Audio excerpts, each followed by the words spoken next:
Thank you very much, Jennifer. So welcome everybody, and my name is Ying Liu. I'm here to, along with my student team, to give a talk about open microbiology, building global learning communities through OpenStack's microbiology ancillary project. So we have an acronym for our project, which is OSMA, so OpenStack's Microbiology Ancillaries. So here's the agenda for our talk today. We're going to start welcoming everybody to the talk, and the team is going to introduce ourselves, and then I will give just a broad introduction of the project, what kind of challenges, and then what kind of solution our project provides, and also including the timeline for the project. And then we're going to go into the LibreText platform. So we use mainly 3 products within LibreText. Conductor as a project management tool. We also have question banks in the Adapt homework system, and we do our case studies in HYP or LibreStudio.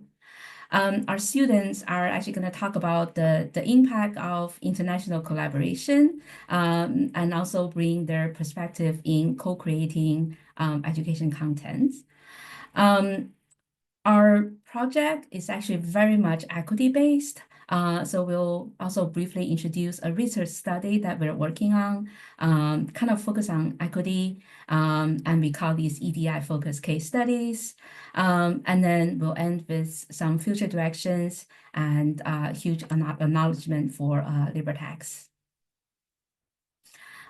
So here's the intro slide, and I'll start. So my name is Ying Liu. I am a biology instructor at City College of San Francisco. At home, I also teach for UC Berkeley Extension. And I'm currently on sabbatical, and I am a visiting scholar in the School of Life Sciences of University of Dundee. We're just gonna go in this order. So Isabel, you wanna go next? Hi, I'm Isabel. I'm a student at the University of Dundee. I study biological and biomedical science. Hi, I'm Asta. I'm also a student at the University of Dundee, and I'm studying biomedical sciences. Hi, I'm Izzy. I'm studying at the University of Dundee, and I'm in my 3rd year doing biochemistry and drug discovery.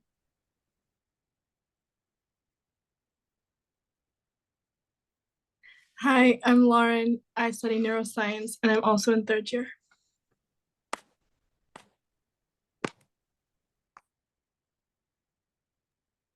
Hi, I'm Hannah. I'm a student at the University of Dundee, and I'm 3rd year biological science. Hi, I'm Serena. My background is in environmental science, but I'm a continuing education student at City College of San Francisco.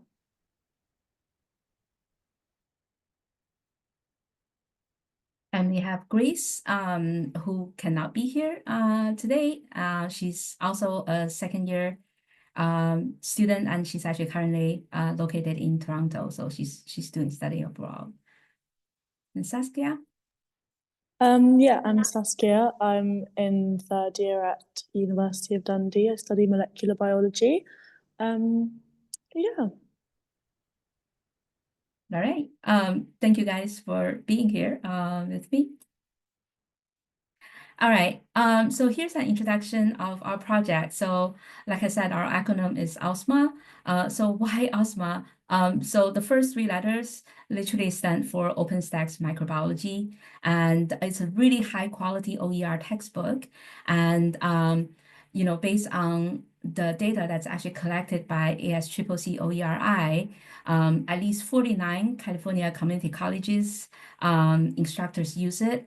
And also 3 CSU campus and 3 UC campuses, the microbiology professors use it. So it's a pretty comprehensive textbook, and it actually has a lot of clinical relevance, which is why we like it. the last letter A stands for ancillary. So why ancillary? So if you talk to STEM instructors, a lot of them are hesitant to use OER, not because of the quality of the textbook. It's actually mainly because of the lack of ancillary. So we used to use, and Serena knows this because she took my microbiology class at City College. We actually used to use a McGraw-Hill microbiology textbook, and the students were literally spending $85 a semester, but they got not just the textbook, they also get practice questions and they get case studies. So ancillaries are actually really helpful in student learning. So we identified that ancillary is actually really lacking in the OER field. And that's why we decided to start this project to basically provide question banks, provide case studies so that we can actually match commercial publishers the same quality.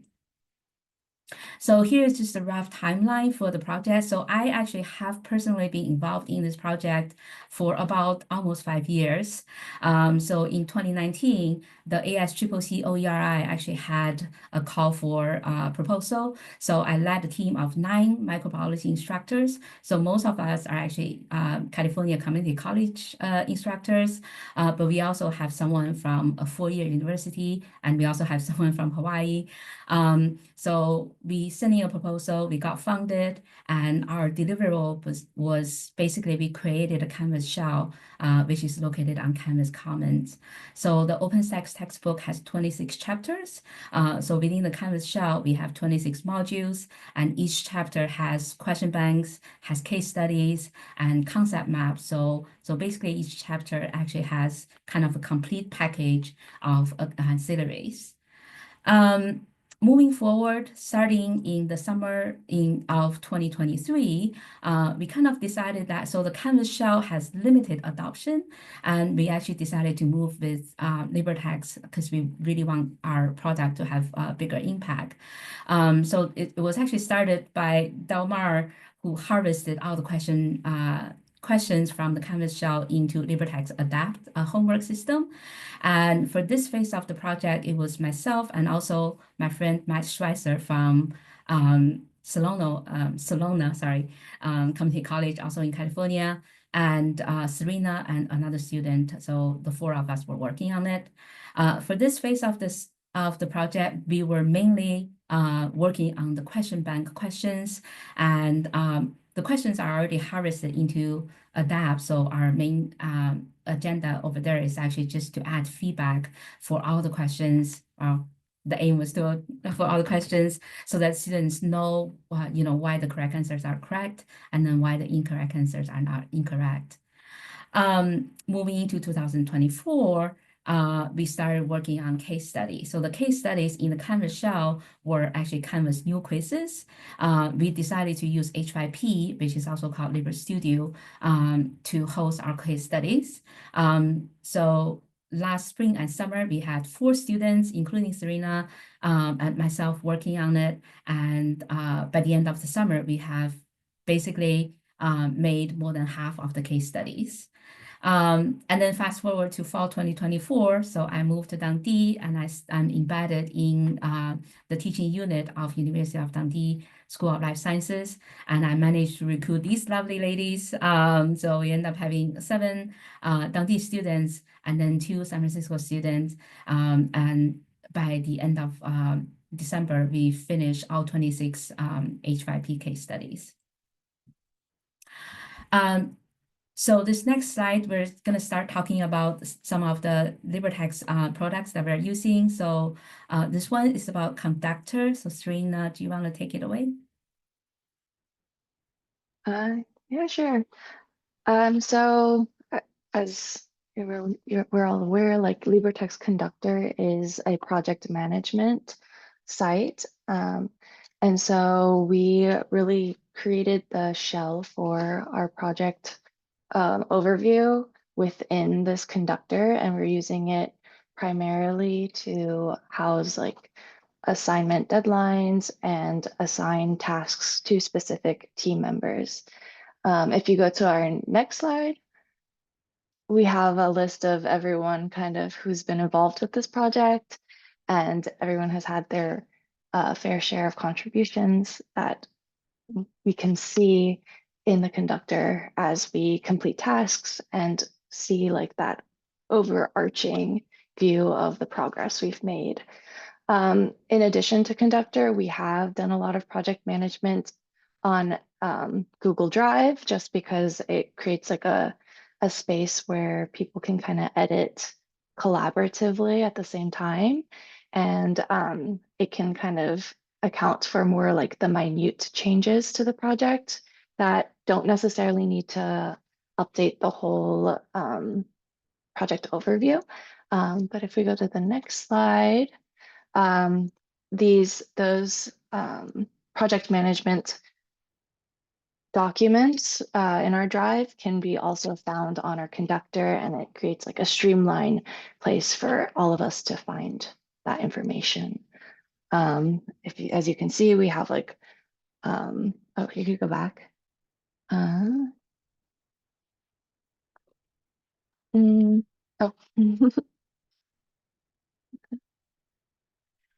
So we have links and we have folders that contain all of the associated documentations. We have our case studies, which includes all 26 links to our H5P, and it looks like that's visible.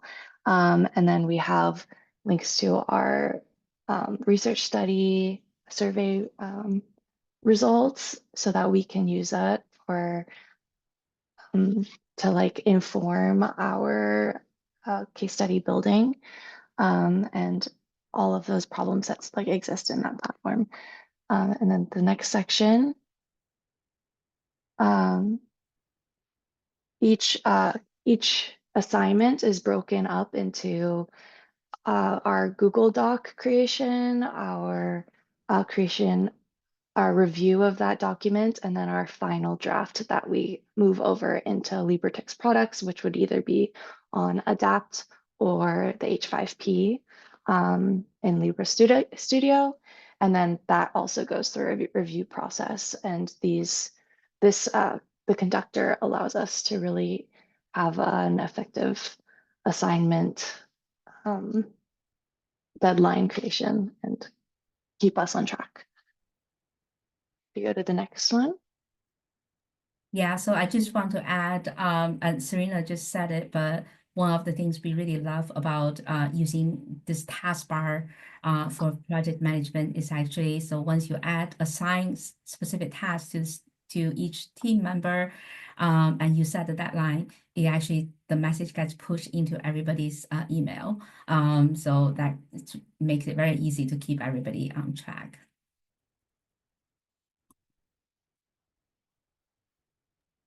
The next LibreText platform that we really are passionate about in this project is Adapt. And that's because it provides a dynamic platform to house our comprehensive library that that the phase 1 of the project developed.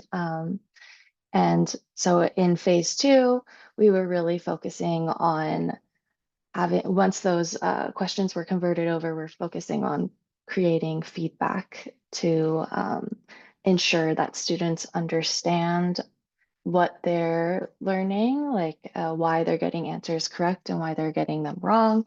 And so it just allows us to house a wide range of questions and various microbiology topics for an enhanced learning experience. And then if you go to the next slide, as Ying was saying before, like the OpenStax textbook is very comprehensive and an effective learning tool, but like without those associated question banks or like learning tools, learning aids, like overall use is kind of limited in scope to what exists in that textbook. And we wanted to just expand that. And we have, there's 26 chapters within that book of a diverse array of concepts in microbiology. And then if you go to the next slide, each chapter is broken down into between 3 to 7 sections. And for each of those sections, our question bank library has between 5 and 31 questions that can be used by instructors over ADAPT to develop their own learning environment for their students. In this example, this was chapter 1, and in 1.1, the section What Our Ancestors Knew, we have 7 or 1, 2, 3, 4, 5, 6, 7 questions. Each of the titles are depicted there. Medicine history, invisible agent. And so we find it really important to title all of our questions as we go through, and just to make sure that we're keeping track of kind of what concepts are being covered. And if you go to the next slide, this is just kind of an overview of what these question banks involve. And as you see, we have Bloom's taxonomy on the side, and it's important for us that all of those questions are kind of hitting the target of these Bloom's taxonomy levels.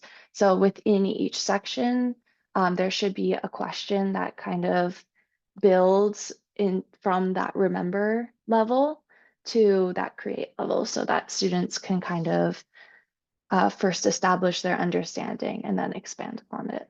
And then in this section 2A of our project, we approached the 1,278 questions that were developed for those 26 chapters of OpenStack's textbook, and we created feedback for all 684 of those questions that included correct and incorrect feedback, and those question types include like multiple choice, multiple response, true or false, matching, and then questions that are limited on feedback are short essay questions, which, while that's not really within the scope of the section 2A of our project, is important to include on ADAPT, because that's like what instructors will be pulling from to create their own curriculum based on these resources. And then the next one, here we just have an example of what it would look like for a student to answer a question. This is actually a question from chapter 1.1. It's the one entitled Anna Molecules, which was listed in a couple slides ago. And that's just the feedback for when they get the answer correct. Like, it kind of gives you a little bit of history, as this is like kind of a historical question. And like other ones will kind of go more in depth and like why that answer is more specifically correct beyond the fact. And then as important as the correct answer, knowing why your answer is correct, it's also really important that you know why your answer is incorrect. And so as you can see from this slide, this is what it would look like if a student were to get a multiple response answer partially correct and partially incorrect. If you, in that ADAPT, if you slide over this question mark, they'll be able to see the feedback, and our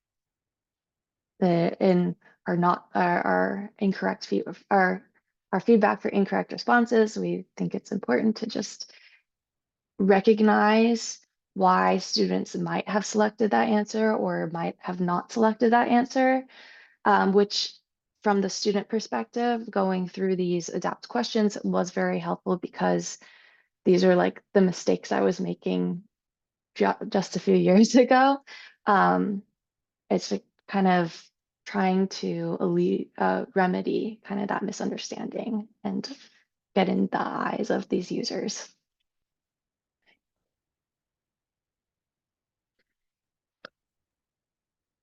Hi, I'm Hannah again, and I'm going to talk to you a bit about H5P, which is the LibreText Studio platform that we use as creators to make our case studies. So it's a really good platform. It allows making really sort of interactive and engaging case studies that we can transfer from the Google Doc onto H5P. It's very user-friendly software. and it allows tracking of case study progress, which is good for when multiple people are working on the same case study. And that's also where Conductor is very useful. And it allows students to have self-paced learning with lots of really good feedback for answers, even if they get the right answer or partially right or the wrong answer. And it is good for developing critical thinking in the wider context of microbiology. Next slide, please. So here on the right, we've got one of our case studies that I was personally helping to work on, which was for strep and staph infections.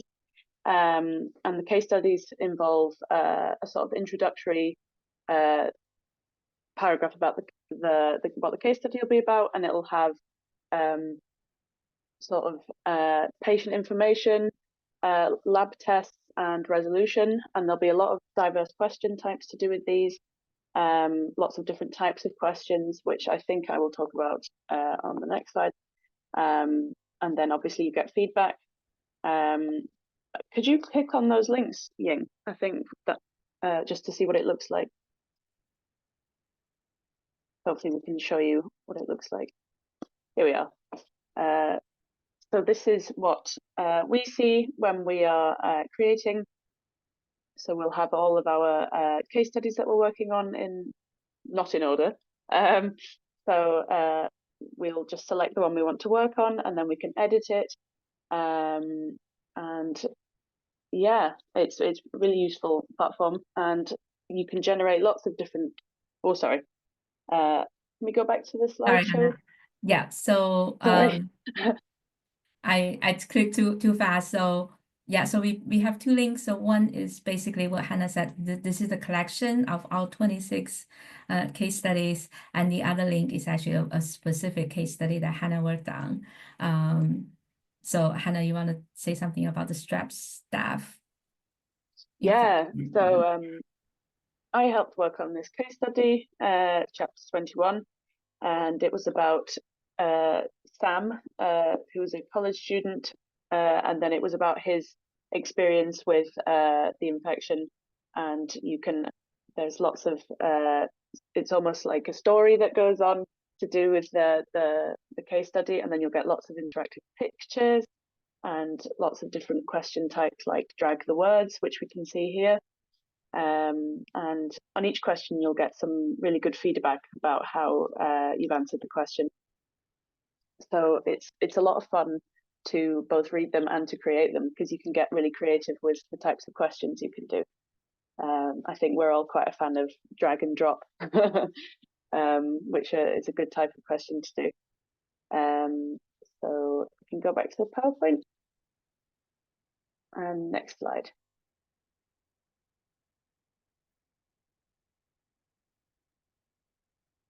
Yeah, so just on the left, that's the drag the words question. So you can see that this person has filled in all the answers correctly from the selection at the bottom, and they get some good question feedback, along with some extra information. And then on the right, we've got a drag and drop. So this question type is particularly good for example, disease symptoms. So you can sort them into the correct boxes. But there's lots of other question types we can do as well, which are all really, really good. So that's me.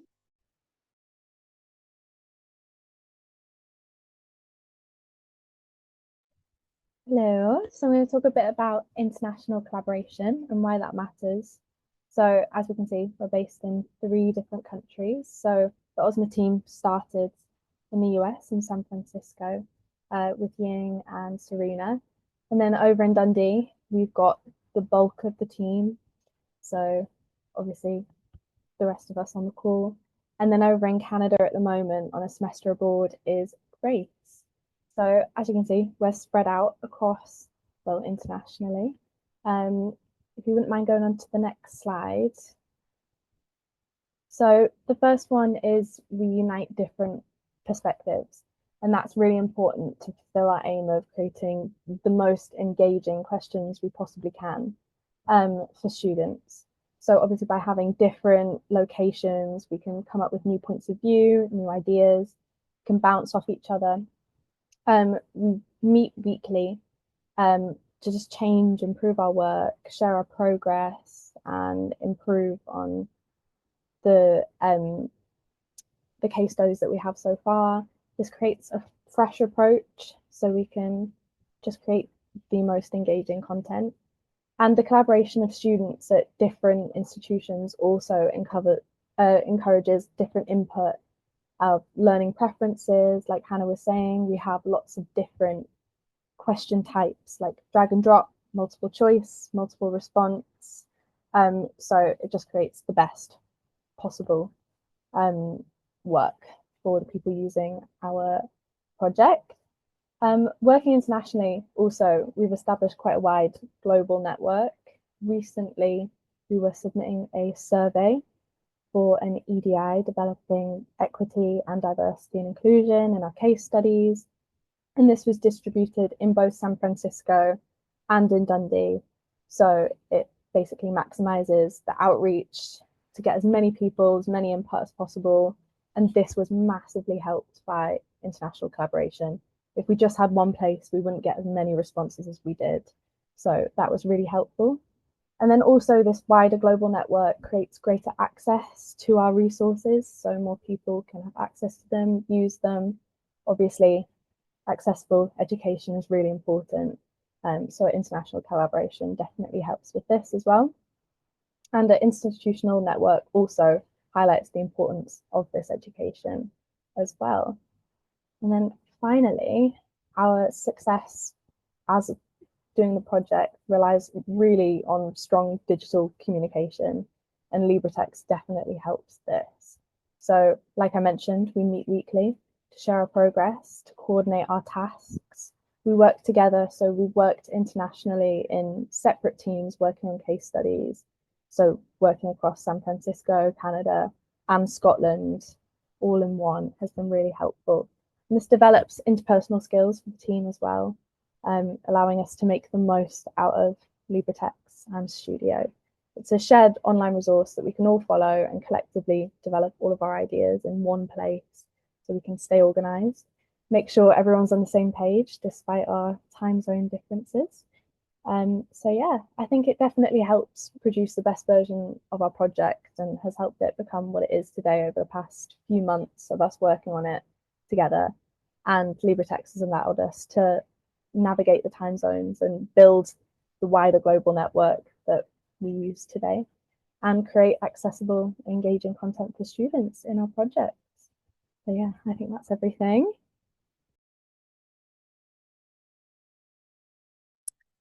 Hi, so I'm going to be talking about student co-creation.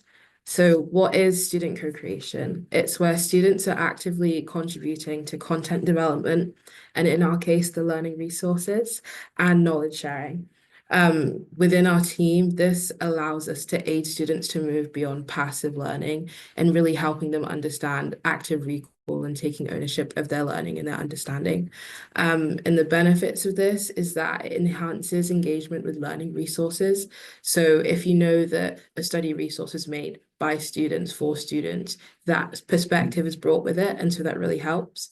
It also aids critical thinking, and then within the perspective of our team, it aids with effective collaboration. As Isabel was talking about, we all have different perspectives and different understandings, and that really helps us bring a very refined and understood project.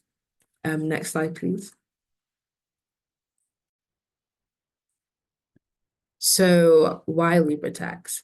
The reason why is that it's an open access educational platform, and it's really, really easy to use. It helps us make these questions, but also supports the multimedia integration of those. So we can add images and we can put different text. We can change the text sizes when we're using H5P, for example.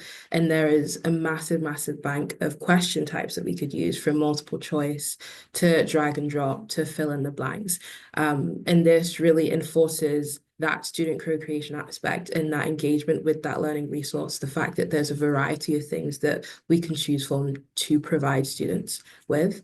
And how we used it is very, very consistent with our workflow. So as a team, we all contributed to researching and insights that we all had via the tasks that we were given via Conductor. So for example, I currently working on like a TB case study, and I am researching and understanding like what can I put in here that will help the person on the receiving end, because that was assigned to me. And when we put that all in a document, we look over and we revise it, and we make sure to ask those key questions of how would a student receive this? How would I as a student receive this? How is the language? Is it too technical? Is it easy to read? Is it easy to understand? And that is very much the content development aspect that we like to think about. So we structure these concepts using open source materials to make sure that it's fitted into a student perspective. And as we revise and like as we collaborate, we then move it on to H5P. H5P is literally the final stage. It's where everything's basically perfected. And that revision of that content regularly with each other in our weekly meetings and giving each other feedback and receiving that feedback has really helped us to improve our work. Next slide, please. So in summary, the key benefits of it is that it's accessible, and that it's visually and interactively engaging. Because we can add images, it makes it so much more different than a block of text or a study guide that can be given to you. And because of the creation of many different types of questions that we can use, it's quick and it's easy to use. And from our perspective as well, H5P, the platform that we're kind of the most acquainted with at the moment, was very, very quick to learn. I got acquainted with it within about like 2 hours, and I can easily go onto the platform and type what I need to type and make sure I drag and drop things. And so it's easy to use. And the takeaways from that is that it helps deepen our learning as well as the people who we're creating it for. It deepens our learning and engagement. It empowers us to work together collaboratively. And that has been a really, really huge aid in expanding and refining our project going forward. So yeah.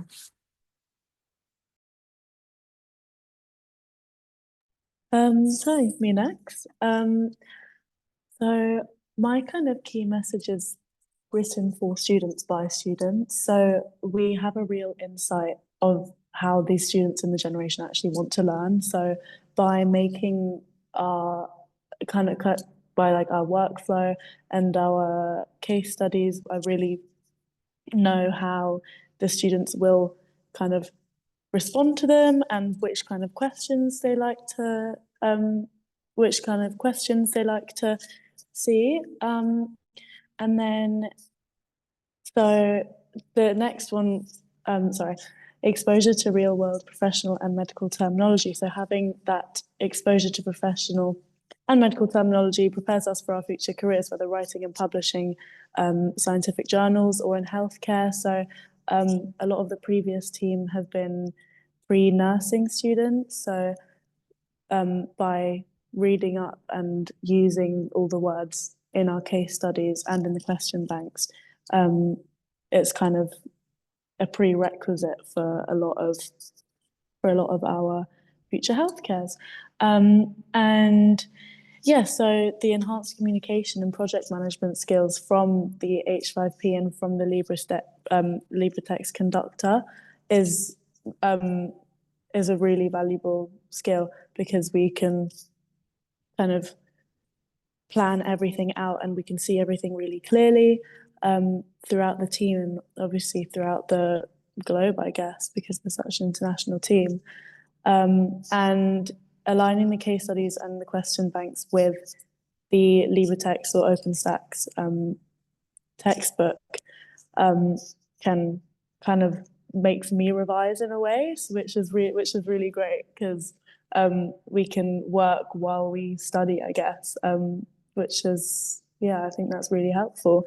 And let me just say, it's a great textbook as well. Very insightful and very, very knowledgeable. And a future project that we're really excited to do will be made in conjunct with actual real researchers at the University of Dundee. So one of my old professors and also one of her and also another man working in the microbiology labs in Dundee, which will be really great to kind of get that perspective on, like, from the scientific research. I think it's going to be amazing. Yeah, that should be me. So I'm just going to talk about the impact of open education on students. So open education is transforming kind of the way that students are able to access and engage with different learning materials. So one of the biggest benefits to this is definitely the increased accessibility of learning resources. So as Ying mentioned earlier, textbooks can be really expensive, and that can kind of limit people who have access to these things. So by having stuff like open education available, it just kind of decreases that barrier. So all students, regardless of like background, can access free, high quality resources. Learning experiences are also really enhanced because the content that we design is made to be interactive, using H5P activities, so we can make the studying way more engaging and effective. So instead of just like reading or listening, students can actively interact with materials, and this will really reinforce their understanding and actually make them more excited to learn and less bored by it. And another key advantage is definitely the encouragement of collaboration and global learning. So students from different parts of the world are able to connect and share knowledge and, as previously mentioned, co-create, which means this leads to like richer perspectives and more diverse perspectives as well. And most importantly, the equity in education. The open education just ensures that every student, no matter where they are or what financial situation they're in, they have the exact same learning opportunities. So this leads on to the next slide. So OSMA or OSMA emphasizes global collaboration. So this brings together diverse perspectives and creates an inclusive and well-rounded like learning content for students to access. So this again ensures students from all backgrounds can see each other represented in educational materials. So we've been working on EDI case studies right now, where we're doing different perspectives, different people from different countries, which can help improve diversity and inclusion and let students feel seen or represented in their learning materials.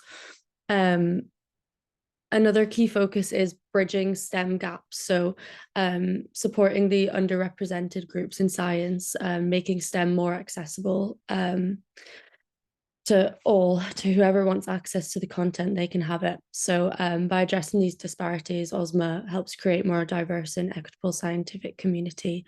And lastly, critical thinking. So OSMA promotes critical thinking by encouraging students to explore the connections between social issues and microbiology. So this approach not only deepens understanding, but it also helps students apply scientific knowledge to real-world challenges as well.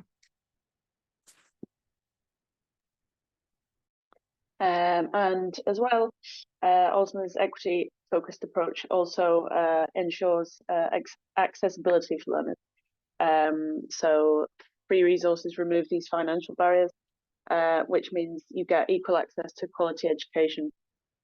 And the materials are also very adaptable, and they support diverse learning styles and accessibility needs. And co-creation between students really empowers learners to shape these new educational resources.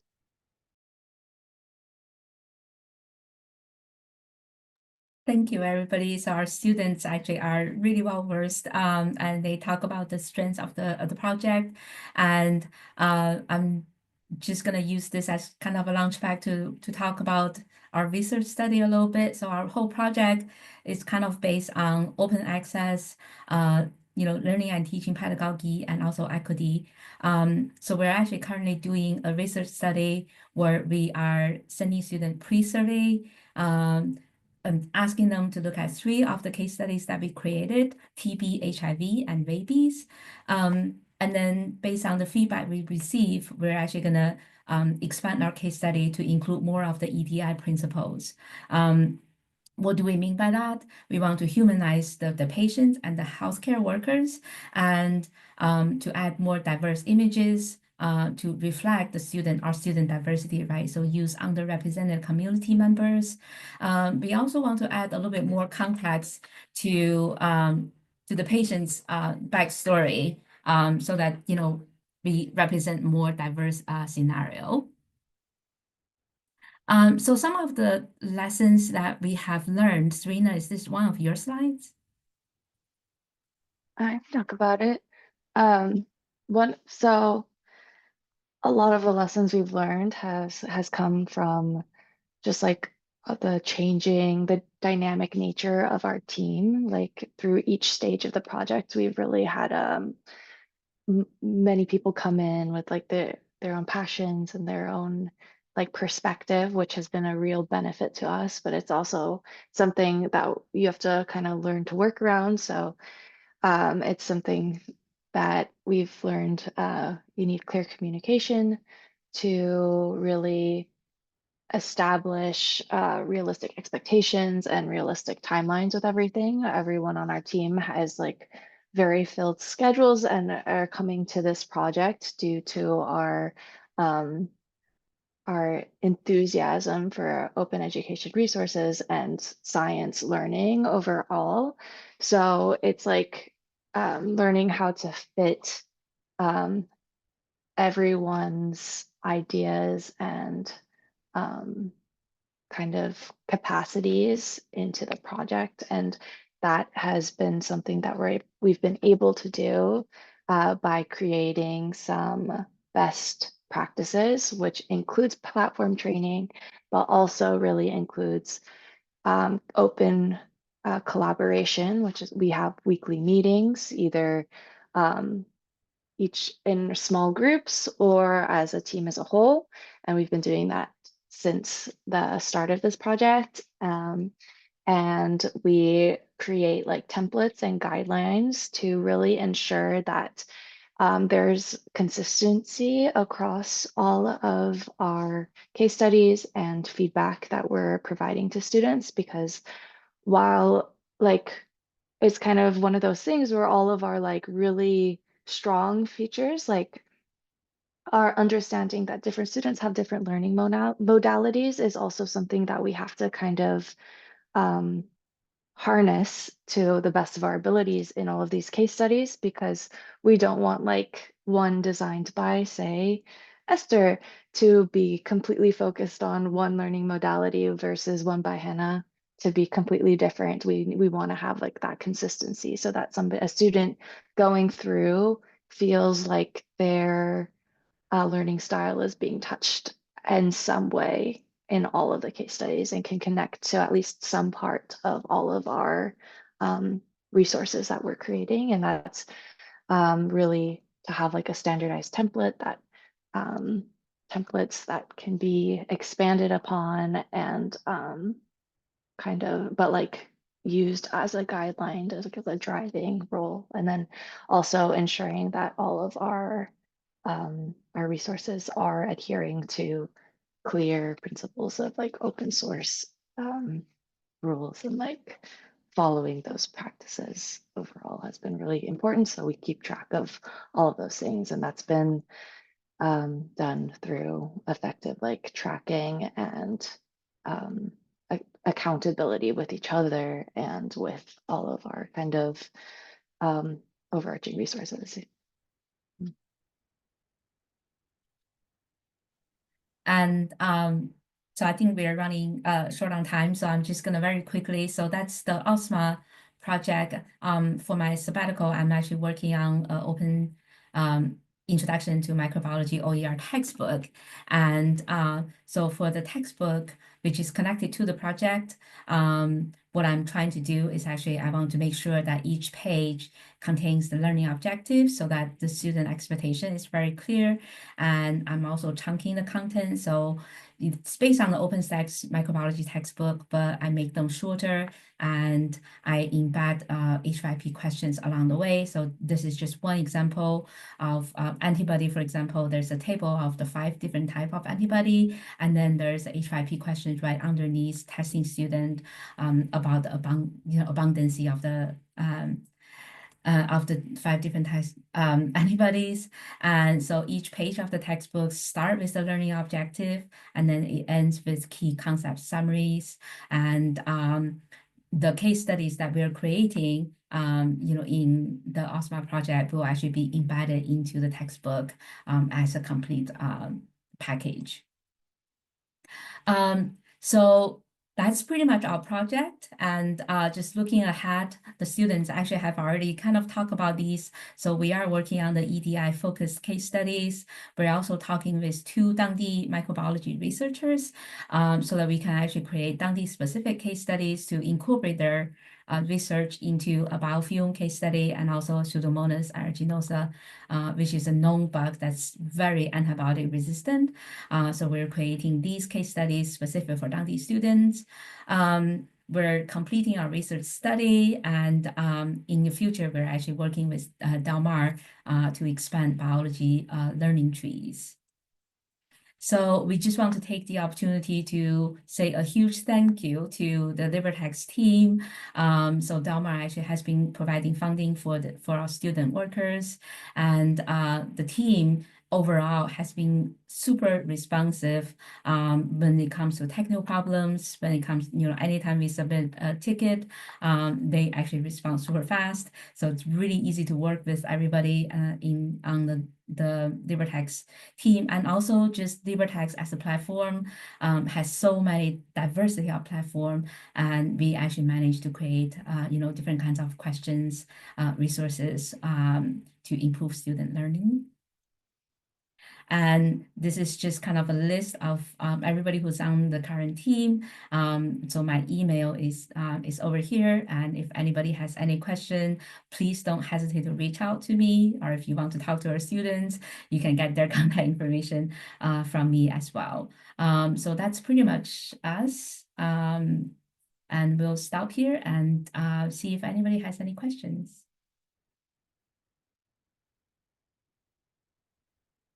I'm going to stop sharing just so I can see everybody. Thank you, everyone. That was wonderful. I love to see all of the student collaboration, the international collaboration. I'm sure that time zones and whatnot only make it that much more difficult. So I commend you all for making this work. I'm actually going to turn it, I have to pop over to another session. I apologize. I'm going to turn it over to Justin, see if anyone has any questions. Thank you again, though. Really wonderful. I'll probably be poking you again to do something like this again for a showcase in the future. So keep that in mind. But Okay. thank you, everyone. Really appreciate you. Yes. So Neil, yeah, so Justin, so Neil has a question. He's basically asking, have we been able to get other instructors to to use the resources? So Neil, so the original Canvas one that we put on Canvas Commons, so you can actually track. So we have, people downloading the Canvas packages, but the adoption rate is in the double digits. So I think we have probably somewhere between 30, around 30 downloads, which is not bad. Yeah, so it's actually pretty good. But we kind of wanted to increase our the impact of our resources. So that's why we go to the LibreText. And it's, so Justin, I don't know if you can answer. So from a technical point of view, because so for case studies for H5P, I don't know if you guys are tracking users. We might have that data. I don't know how to get to it right now. But we can definitely take a look at it. We do have a lot of interest in getting dashboards of users and what things are getting downloaded. We do have like generic tracking data, but I'm Mhm. not sure even to what extent that goes into once you're logged in and then where you go and where you click on those things. But Yeah, I can take a look at that and review it. But that would be wonderful, and that's an excellent question, Neil. Because we're putting so much work creating these resources, and then we really want to see people. I will definitely put a link to them on the YouTube video when this gets put out there. Hopefully that'll gain some traction, get some people engaged as well.